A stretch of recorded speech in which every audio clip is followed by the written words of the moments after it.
айтқан ем. Осы балаларын қызығын көрсете көр. Еліне елеулі, халқына халаулы, үлкен азамат болыңдар.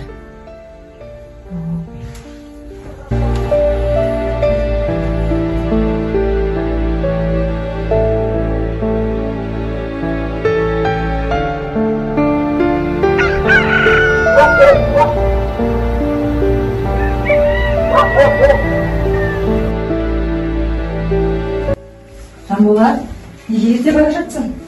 Анашым, мен кітапханаға барып кітап алып жүрсем деймін. Бүгін кешкісін кеш келемін. Жақсы бара ғой. Сабағынан кеш қалма.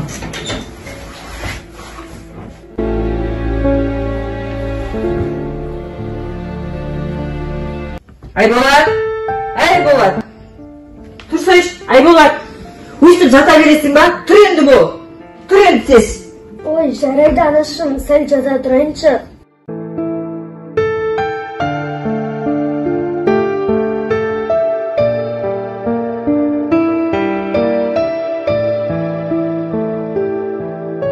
Айболат-ау, ерте тұрмайсың ба? Жанболат болса бағана кетті. Ерте тұрып сабағыңа дайындалмайсың ба? Сабағын оқымайсың ба? Ой, жарайды анашым, оқимын ғой, оқиын. Шай.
Келіңдер машиндарың сол.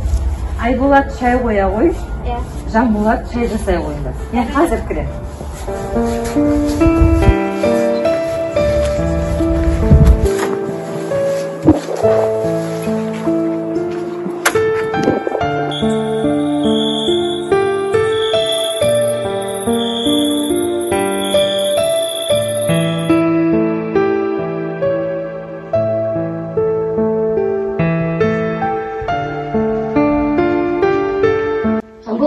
Кітап оқудан жалықпайсың, ә? Ой, кедергі болмаш. Ой.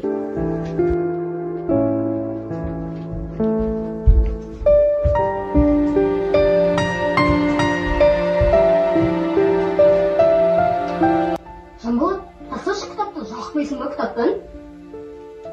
Ой, Айболат, ойымда шықтың ғой. Кітаптан адам қалай жалығады? Айболат, мен саған кітап туралы бір қызық айтайыншы. Айт.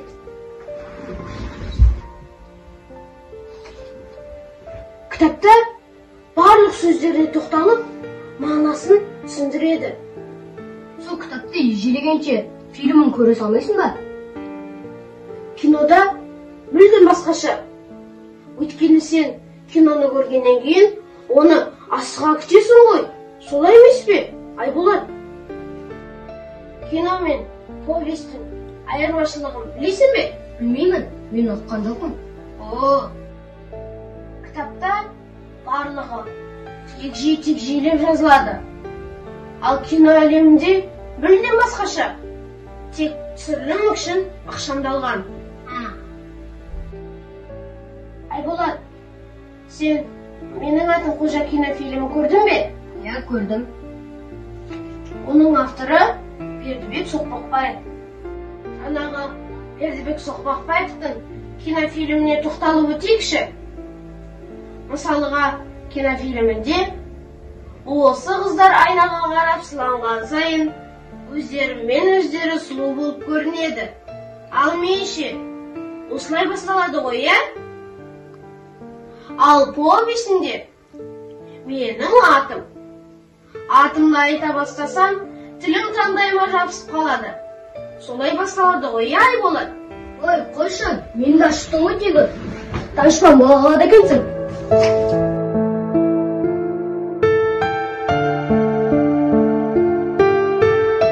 Жанболат, не істеп отырсың жаныма? Анашым, мен кітап оқып жатырмын. Бұл қысықты кітап екен.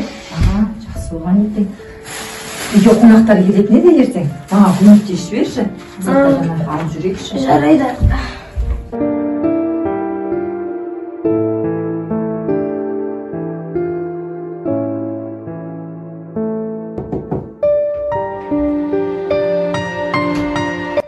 Сәлеметсіздер ме?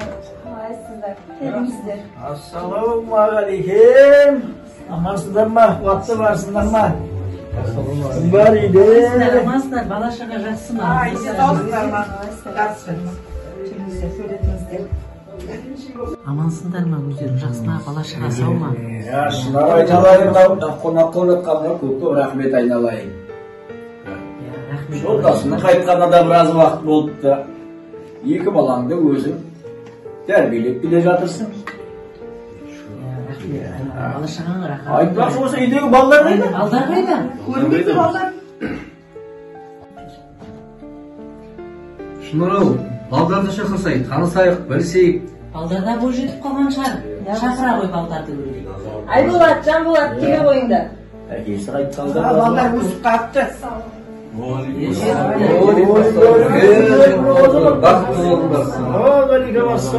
Азаматтар. Шайғаса қойды. Азамат болып өсіпті балдарымыз. Отыра қойыңдар, бізбе бірге шай ішейік. Келіңдер басын. Шай ішеміз. Ай, бәрекелді. Мынау азаматтың тым жақсы өсіп қалыпты ғой. Сендерді мынау аналарың өздеріңе қамқор болып, сендерді үлкен азамат болып өсуге бар күшін салып жүр шешелерің. Иә. Онда балалармен танысып отырайық.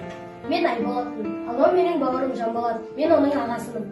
Ал менің есімім Мұса, Жанболат. Жанболат, Айболат, Қуат Жанболат. берсін балаларым. Бәрекелді. Жан-жақтарың бәрі аман ба? Тойды қапан үйе қалай, жақсы ма? Көрінбейді ол кісілер. Жақсы. Немерелер өсіп жатыр ма? Я кеше үлкен баласы үйленіп. Құтты болсын, жақсы болсын. Той болсын, жақсы. Ой, жарайсыңдар, балдарының жастары нешеде екен? Мен 12-демін. Ата, мен ұлы Абай Құнанбаевтың ең алғашқы өлең жазған жасындамын. Олар бала деген, ә?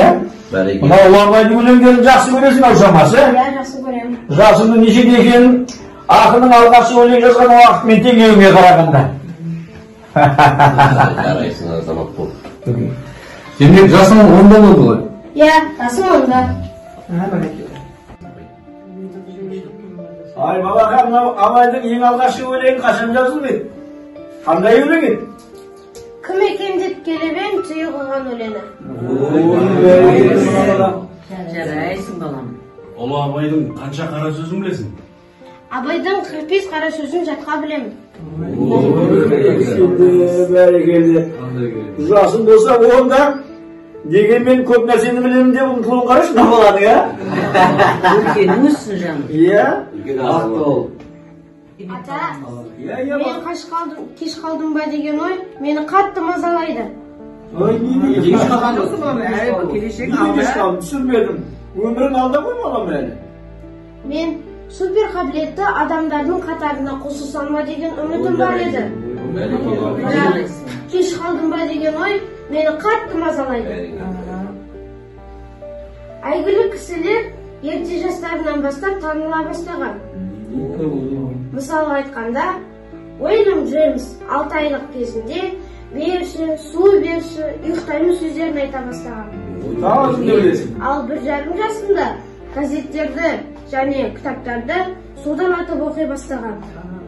Ал 12 жасында Гарвард университетіне оқуға түседі. Кристофер Лангдон 4 жасында әріп танып оқи алған. Ал Оңтүстік Корея азаматы Ким Анг Янг 3 жасында 4 тілде сайрап тұрған. Сингапурлық жігіт Айнан Каули 7 жасында орта мектепті тәмамдаған. Болашақта сен де осындай керемет балдардың қатарында боласың. Сенің осы нәтижеңе әкең тірі болғанда қуанып мақтанып отырар еді. Анаңа жұтысты болсын жаным. Келешегің кемел болатынына ешқандай күмәніміз жоқ айналайын. Балам-ау, ешқашанда кеш қалдым деп өкінбеу керек. Адамның қабілеті әр уақытта ашыла береді. Ең бастысы өмірден түңілмей, алға қарай адам басып, тек білімін жетілдіре беру керек емес пе? Осындай ойшылдардай өз интеллектімізді жоғарылату үшін бар күшімді салып келемін. Болашақта сен де осындай керемет балалардың қатарына қосылуыңа шын жүректен жаным тілектеспіз. Бала, мен сен бізді тыңда. Бұл ешқашанда кеш болмайды. Сен еш нәрседен кеш қалған жоқсың. Мынау Кристофер Колумбты білесің бе? Я білемін. Ол Американы ашқан ба? О, бәрекелді. Міне осы теңіздің адмиралы саяхатшы атақты. 41 жасында Американы ашқан. Қандай керемет. Бұл америкалық әйгілі саяхатшы. Я, олай болса, ағылшын кездегі Исаак Ньютон деген кісі 19 жасында үлкен бүкіл әлемдік заңын ашқан ғалымыз. Онда білетін шығармыз бар. Керемет Химия пәнін білесің бе? Я білемін. Міне, сол химия пәнін кестесін ойлап тапқан ұлы ғалым орыстың Дмитрий Менделеев 25 жасында ашқан. Ол да ешнәрседен кеш қалмаған. Міне осындай әйгілі кісілер өздерінің тәжірибелерімен халыққа пайдалы іс жасап, әр уақытта өзінің жаңалықтарымен бөлісіп отырған емес пе? Сондықтан балам, ешқашанда еш нәрсе кеш болмайды. Кеш қалдым деп айтпа. Сенің ғалым болуыңа да, ақын жазушы болуыңа да ешқандай да жас кедергі келтірмейді. Әрине, дұрыс айтасыз. Ал шынар айналайын, мынау баламыздың жалпы ерекше қабілетін байқап отырмыз. Білімге деген құштарлығы өте керемет екен. Ал енді мына біраз отырыс болған сияқты. Баламыздың білімге деген құштарлығын біраз байқады дастарханның үстінде. Олай болса енді мына балаларымызға бата беріп жіберейік. Кімден бата алсын. Мінекей онда. Я Құдайым оңдасын, еш жамандық болмасын, әулие батыр ерлердің әруақтары қолдасын. Мына балапандарымыздың алға қойған арман мақсаттары орындала берсін. Талаптарына нұр жаусын. Ен азамат болып өсіңдер. Өркендеріңіз. Келген қадамдарыңызға нұр жаусын. Осы балаларым үлкен ер жетті. Батамен ел көру керек дегенде, осы сіздердің баталарыңыз арқасында ер жет үлкен азамат болсын. Рахмет.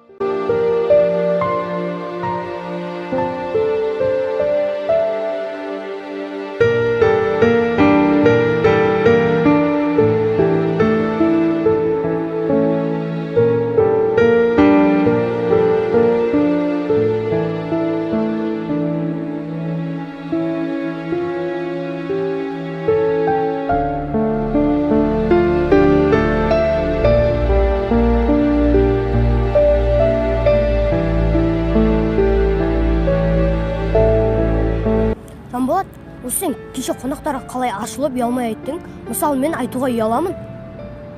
кітаптың арқасында Айболат. Мысалы, сен кітапты көп оқысан, көзің ашылады, жан жақты боласың, және сөйлеу мәнерінде жетіледі.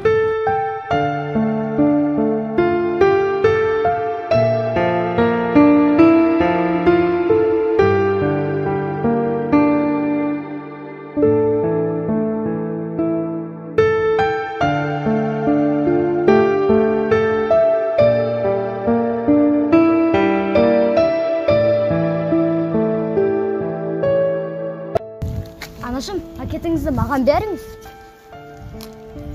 Анашым, біз Жанболат екеуміз кітапханадан келе жатыр. Кітапханада жаңадан кітаптар мен журналдар шықты. Олар өте қызық екен.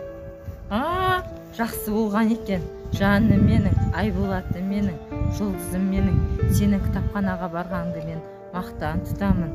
Ағаң екеуің әрдайым бірге кітапханаға барып, кітап оқы көкем, зейінің ашылсын. Мен сен әрдайым биіктерден көретін болайын. Елдің елеулі, халықтың